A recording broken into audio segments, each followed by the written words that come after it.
WhatsApp ভাদাবিন্দুগণ, আমি আসেন আলিফ একটি নতুন ভিডিও নিয়ে আসলাম। টেম্পল রান এমন একটি গেম যেটা আমরা সবাই খেলেছি, কিন্তু তোমরা অনেকেই জেনে অবাক হবে যে এই গেমটি একটি সত্য ঘটনার উপর কেন্দ্র করে তৈরি করা। কিন্তু বন্ধুরা, আজ পর্যন্ত অনেকগুলো টেম্পল রানের মতো গেম লঞ্চ হয়েছে, temple run on, 2, temple run অজ ইত্যাদি ইত্যাদি, কিন্তু সব গেমের মূল ঘটনা ওই একটি ঘটনার উপর কেন্দ্র করেই তৈরি করা হয়েছে। বন্ধুরা, তোমরা কি কখনো টেম্পল রান গেমটি খেলেছো? যদি খেলে থাকো তাহলে নিচে কমেন্ট করো তোমরা কতদূর পর্যন্ত গিয়েছো। তো বন্ধুরা, অনেক কথা বলে ফেললাম, বেশি কথা না বলে let's start the super fiction. 1990 সালের ব্রাজিলের অ্যামাজন জঙ্গল থেকে একটি লোক বেরিয়ে আসে। লোকটির অবস্থা খুবই খারাপ, এ কারণে স্থানীয় লোকরা তাকে একটি হসপিটালে ভর্তি করে। কিছুদিন ট্রিটমেন্ট করার পর লোকটির সেন্স ফিরে আসে। এরপর যখন তাকে জিজ্ঞাসা করা হয় লোকটির এই অবস্থা কিভাবে হলো, তখন সে সব ঘটনা খুলে বলতে শুরু করে যে কিভাবে সে মৃত্যুর হাত থেকে বেঁচে ফিরে এসেছে। লোকটি বলে তার নাম জনাথন ড্রেক, তিনি ইউএস থেকে এসেছেন এবং তিনি একজন আর্কিওলজিস্ট। তিনি তার একটি টিমের সাথে অ্যামাজনে একটি হিডেন টেম্পল বা একটি মন্দির খুঁজতে এসেছেন। কিছুদিন খোঁজার পর তারা এই মন্দিরটি খুঁজে পায়, কিন্তু মন্দিরে থাকা আদিবাসীরা তাদের উপর হামলা করে এবং তাদেরকে আটক করে রাখে। আটক করার পর তারা দেখতে পায় যে তাদের আদিবাসী খুবই বড় এবং এসব আদিবাসীদের কাছে অনেক বড় বড় অদ্ভুত প্রাণী রয়েছে, যেগুলো দেখতে বড় বানর বা গরিলার মতো হলেও আসলে গরিলা বা বানর নয়।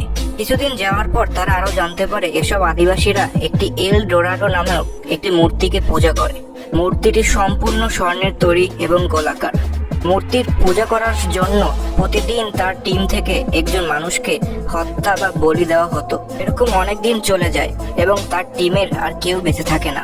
এক আদিবাসীর জনের উপরে একটু মায়া হয়, এ কারণে ওই আদিবাসীটি জনের সাহায্য করতে রাজি হয়, কিন্তু একটি শর্তে। আদিবাসীটির শর্ত হচ্ছে এখান থেকে পালাবার সময় ওই লোকটিকে বা জনকে এল ডোরাডো নামক মূর্তিটাকে চুরি করে নিয়ে যেতে হবে, কারণ ওই মূর্তিটি না থাকলে এই আদিবাসীরা আর খুনাখুনি করবে না বা কোনো মানুষকে হত্যা করবে না। জনের কাছে কোনো রাস্তা না থাকায় সে এই শর্তে রাজি হয়। কিছুদিন পর আদিবাসীর সাহায্যে জন সেখান থেকে পালিয়ে যায় এবং এল ডোরাডো নামক মূর্তিটি চুরি করে। কিন্তু মূর্তিটি চুরি করার সাথে সাথে বড় আকৃতির বানর বা গরিলা জনের পিছু নিতে শুরু করে।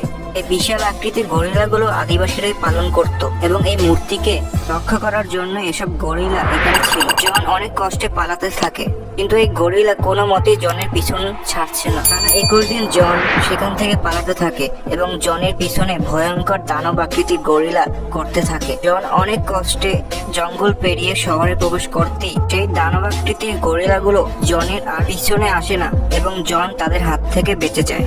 এসব গল্প সবাইকে বলার পর কেউ জনের কথা বিশ্বাস করে না, কিন্তু পরে জন যখন তার ব্যাগ থেকে ওই স্বর্ণের মূর্তিটি বের করে সবাইকে দেখায়, তখন অনেকে বিশ্বাস করে জনের গল্প।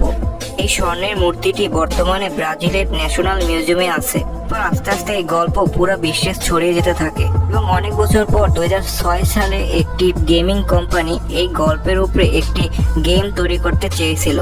তারা দীর্ঘ 4 বছর ধরে এই গেমটি তৈরি করে এবং 2011 সালে এই গেমটি লঞ্চ করে এবং গেমিং কোম্পানি এর নাম দেয় টেম্পল রান। এই গেমে একটি লোক একটি মন্দির থেকে বা একটি টেম্পল থেকে একটি এনশিয়েন্ট মূর্তি চুরি করে এবং তার পিছে কিছু দানব পড়ে যায় এবং গেমের প্লেয়ারকে এই দানবের হাত থেকে পালিয়ে যেতে হবে। মূলত টেম্পল রান গেমের কোনো এন্ড নেই, তবে যাই হোক, টেম্পল রান গেমের ব্যাক স্টোরিটা অসাম ছিল এবং অনেক আগে এই গেমটি আমার খুব ফেভারিট একটি গেম ছিল। বন্ধুরা, তোমরা যদি অন্য কোনো গেমের ব্যাক স্টোরি বা গল্প জানতে চাও তাহলে তা কমেন্টেই লেখো, আমি অবভিয়াসলি তার উপরে একটি ভিডিও বানাবো। Thank you for watching this video. Good bye.